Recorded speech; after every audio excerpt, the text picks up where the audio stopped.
Everybody's talking about the oil. Everybody's talking about the threat, but nobody, and I mean nobody, is talking about what actually just happened to the idea of American invincibility. Iran didn't just hit a strategic petroleum reserve. They didn't just threaten American nuclear weapons. They did something far more dangerous. They proved, on camera, in real time, in front of the entire world, that the most powerful nation in human history can bleed. And once the world sees America bleed, every calculation, every alliance, every threat, every promise, and gets rewritten. Most people right now are watching the fire. They're counting barrels lost. They're refreshing gas prices. But the real story isn't the oil. The real story isn't even the nuclear threat. The real story is this. The global order that kept the peace for 80 years was held together by one assumption, that America is untouchable. And Iran just touched it. That assumption? It's not coming back. Let me walk you through exactly what happened. No spin, no panic, just facts. In the early hours of this morning, Iran launched a coordinated multi-vector attack on American strategic petroleum reserve facilities along the Gulf Coast. The attack used a combination of long-range cruise missiles launched from Iranian naval vessels in international waters, Shahed 136 kamikaze drones deployed from cargo ships positioned in the Gulf of Mexico, and sleeper cyber operations that disabled perimeter defense systems before the physical strike even began. The damage? Significant. Early estimates suggest between 30 to 40% of America's strategic oil reserves are either burning, contaminated, or structurally compromised. But here's where it gets worse. Within hours of the oil strike, Iran's supreme leader issued a direct, public, unambiguous threat. If America retaliates, we will strike American nuclear weapons storage facilities. The era of American immunity is over. That sentence, those 19 words, just changed the trajectory of the 21st century. And then Trump responded. We'll get to that. But first, you need to understand why Iran hit the oil. Let's get something straight. Iran didn't hit American oil because they wanted to raise gas prices. They didn't do it because they wanted to hurt the economy. They hit American oil because oil is America's blood. Think about it. Why is the dollar the world's reserve currency? Because oil is traded in dollars. Why does America have military bases in 80 countries? Because those bases protect the oil supply chain. Why has every president since Nixon treated the Middle East like a vital organ? Because without stable oil flow, the American economy doesn't just slow down, it flatlines. Iran knows this. They've always known this. But here's what's different now. In the past, Iran threatened oil supply lines, the Strait of Hormuz, tanker routes, Saudi refineries. That was indirect. That was deniable. That was poking the bear from a safe distance. This was a knife in the bear's chest. They didn't hit a pipeline in Iraq. They didn't sabotage a tanker in the Gulf. They hit America's strategic reserve, the emergency supply that exists for one purpose and one purpose only, to keep America functioning if everything else fails. That's not a military strike. That's a psychological strike. It says your backup plan, we can reach that too. And the method, this is critical. The method tells us everything about where warfare is heading. Iran used cargo ships, commercial vessels, the kind that pass through the Gulf of Mexico every single day by the hundreds. Inside those ships, folded, hidden, assembled at sea, were Shahed 136 drones, cheap, autonomous, untraceable until they were already in the air. The entire strike package, every drone, every cruise missile, every cyber payload, cost Iran less than a single American F-35 maintenance cycle. Let me say that again. Iran attacked the strategic heart of the American economy, and with weapons that cost less than the maintenance bill on a single American fighter jet. That's not just a military problem, that's an existential math problem. Because it means any nation, any group, any actor with a few cargo ships and a grudge can now threaten the most powerful country on earth. And if America's oil reserves aren't safe, nothing is. Now let's talk about the nuclear threat, because most people heard Khamenei's words and thought, bluff, bravado, the usual rhetoric. It's not. And I'm going to explain why in a way that no one else is willing to say on camera. First, the specifics. Khamenei didn't say we will use nuclear weapons. He said, and this is precise, we will strike American nuclear weapons storage facilities. That's a very specific, very calculated statement. He's not threatening to nuke America. Iran doesn't have that capability yet. He's threatening to hit the buildings where American nuclear warheads are stored. And that is a different kind of terrifying. Because here's what most people don't understand about nuclear weapons storage. These sites are heavily guarded, yes. They have multiple layers of security: fences, armed response teams, blast-resistant vaults, surveillance systems that track a rabbit at 2 miles. But they were designed to stop infiltration. Commandos, saboteurs, ground-level threats. They were not designed to stop a swarm of 200 autonomous drones arriving simultaneously from 200 different directions at treetop level. And if Iran just proved they can launch drones from commercial cargo ships inside the Gulf of Mexico, the same Gulf of Mexico that sits within drone range of Barksdale Air Force Base, which houses the Air Force Global Strike Command and has nuclear weapons storage capabilities, you see the problem. Now, is this likely? Is Iran actually going to strike a U.S. nuclear weapons site? Probably not. Not directly. Not tomorrow. But that's not the point. The point is that the threat itself does the damage. The moment a credible adversary publicly threatens American nuclear weapons storage and backs it up with a proven strike on American soil, the entire deterrence framework cracks. Because deterrence depends on the adversary believing that your weapons are safe and their actions will be punished. If Iran can credibly threaten the safety of American nuclear weapons, not the use, just the storage, then every country in the world starts asking a very dangerous question. Are American nukes still the guarantee we thought they were? And if the answer is maybe not, the entire American alliance system starts to unravel. NATO, the Gulf partnerships, the Pacific umbrella over Japan and South Korea. All of it. Because all of it rests on one promise. America's nuclear arsenal will protect you. Iran just made the world wonder if that promise has an asterisk. So what did Trump do? And I'll be honest, whatever you think about the man, whatever your politics, what happened next is one of the most consequential presidential decisions since the Cuban Missile Crisis. Trump made 3 moves, each one was calculated, each one was unprecedented, and together they signal a fundamental shift in how America projects power. Move 1, the silent deployment. Within 4 hours of the strike, Trump ordered not 1 but 2 carrier strike groups into attack position, one in the Persian Gulf, one in the Eastern Mediterranean.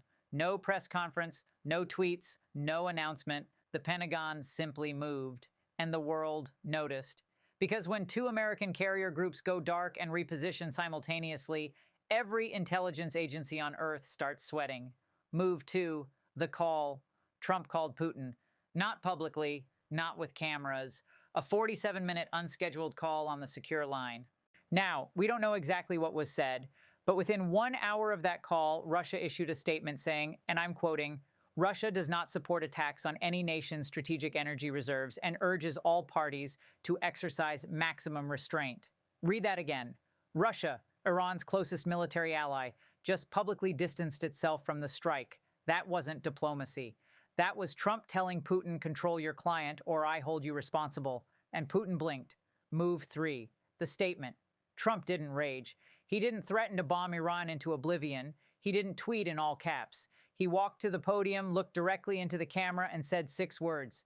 Iran will understand what comes next. 6 words, no specifics, no timeline, no target list, and that is what made every intelligence agency, every foreign ministry, every military command center on the planet freeze.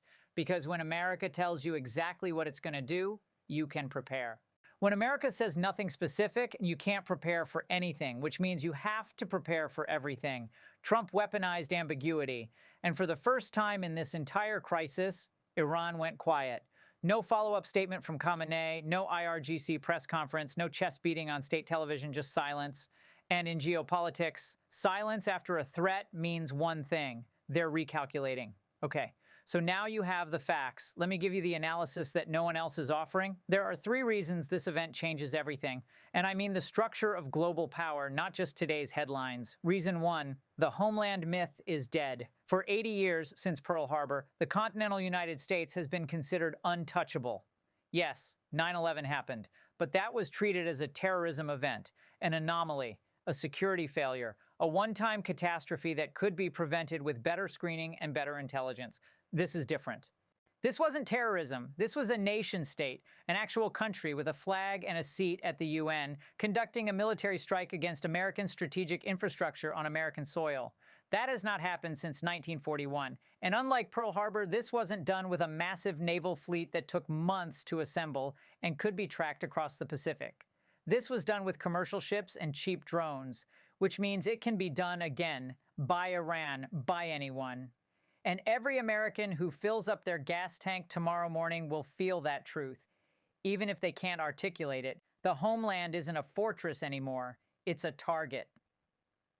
Reason 2, the petrodollar just got an expiration date. When Iran hit the SPR, they didn't just destroy oil, they destroyed confidence in the dollar. Here's why. The entire reason the world uses dollars is because dollars buy oil and America guarantees the oil supply. That's the deal. That's been the deal since 1974, when Nixon and Kissinger cut the petrodollar agreement with Saudi Arabia. But if America can't protect its own oil, if the strategic reserve itself is vulnerable, then the guarantee behind the dollar starts to wobble. And when the dollar wobbles, nations don't wait. They hedge. China was already pushing for de-dollarization. Russia was already trading in yuan and rubles. Saudi Arabia was already flirting with alternative currencies. This strike didn't start de-dollarization, but it just gave every fence-sitter the excuse they needed to jump. And if the dollar loses its reserve status, even partially, the average American feels it immediately. Higher prices, higher interest rates, lower purchasing power, a standard of living that quietly, relentlessly declines. That's not a geopolitical abstraction. That's your grocery bill. Reason 3. The escalation ladder just lost its rungs. In traditional security theory, conflicts escalate in steps. Diplomacy fails, so you impose sanctions. Sanctions fail, so you use proxy forces. Proxies fail, so you conduct limited strikes. Limited strikes fail, so you consider, but almost never use, nuclear options. Each step is a rung on a ladder, and the ladder gives both sides time to think, to negotiate, to find an off-ramp. Iran just skipped 4 rungs. They went from proxy warfare and sanctions evasion directly to striking American homeland infrastructure and threatening American nuclear weapons storage. That's not climbing the ladder, that's kicking it over. And when the ladder falls, there are no more graduated responses, no more proportional options, no more carefully calibrated signals. There's just the top of the ladder, the nuclear threshold. And that's where we are now, not at nuclear war, but closer to the threshold than at any point since the Cuban Missile Crisis. And unlike 1962, there's no single phone line between 2 rational leaders. There's a fragmented, multipolar world with autonomous weapons, cyber capabilities, and leaders who operate on ideology, not game theory. That should scare you. Not because war is inevitable, but because the guardrails that prevent war are thinner than they've ever been. Now let's zoom out. Because what happened to America doesn't stay in America. The moment Iran struck U.S. soil, every nation on earth made a phone call. And those phone calls, the ones we'll never hear, those are where the real reshaping happens. Saudi Arabia called Washington and asked one question: can you still protect us? And for the first time, they weren't sure of the answer. If America can't protect its own oil, how can it protect Saudi oil? That question, even asking that question, pushes Saudi Arabia closer to China's security umbrella. And if Saudi Arabia pivots to China, the petrodollar isn't just wounded, it's dead. Japan and South Korea convened emergency security councils. Both nations live under America's nuclear umbrella. Both depend on the promise that American nuclear weapons will deter any attack on their soil. But if Iran can credibly threaten American nuclear weapons storage, if the weapons themselves might not be safe, then that umbrella has a hole in it. And what do nations do when the umbrella leaks? They build their own. Japan has the technology to build a nuclear weapon in 6 months, South Korea in less. If they start, and the pressure to start just increased tenfold, the non-proliferation regime doesn't just crack, it collapses. China, and this is the one that keeps the Pentagon awake, China watched this strike and learned, not about drones, not about cruise missiles. China already has those. China learned that America's response time to an asymmetric homeland strike is measured in hours, not minutes.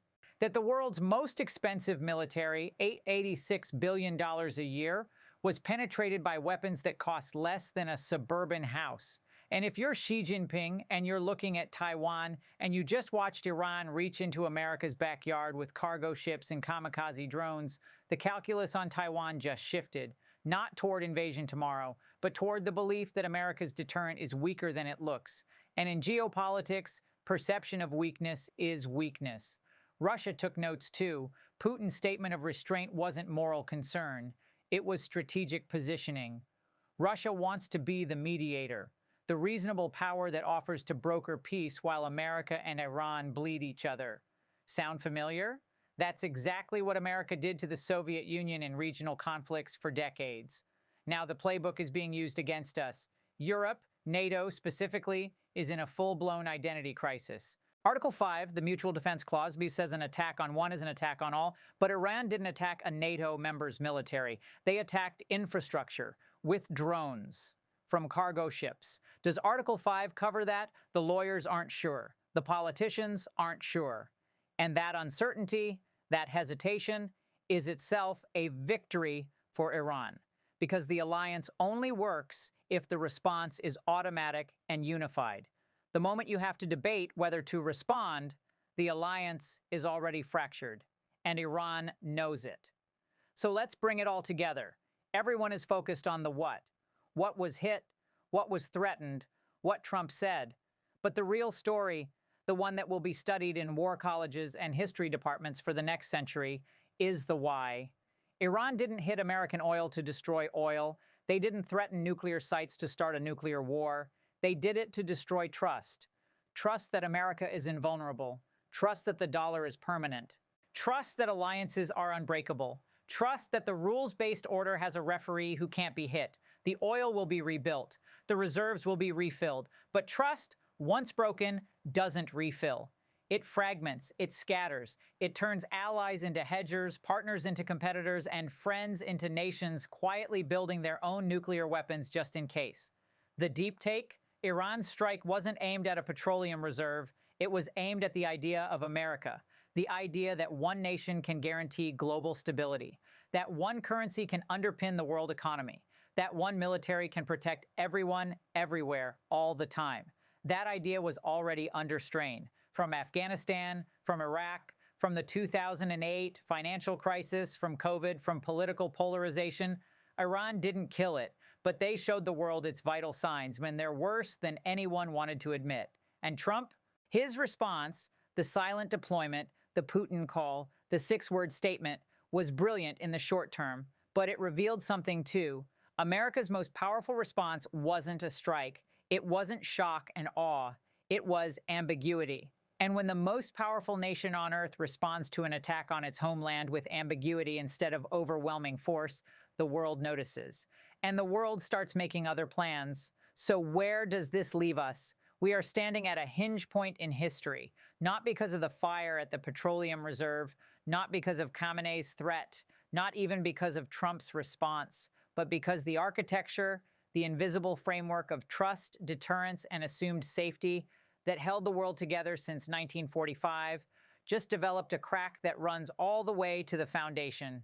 The question isn't whether America will retaliate. It will, in some form, at some time, in some way that we may never fully see. The question, the real question, is what kind of world exists on the other side of this crack? A world where America rebuilds its credibility, restores its alliances, and proves that the old order still holds? Or a world where every nation looks at what Iran did and decides that if they can touch America, then nothing and no one is truly safe, and the only rational response is to arm, isolate, and prepare for a future without guarantees? Iran's strike hit oil. Trump's response hit back with silence.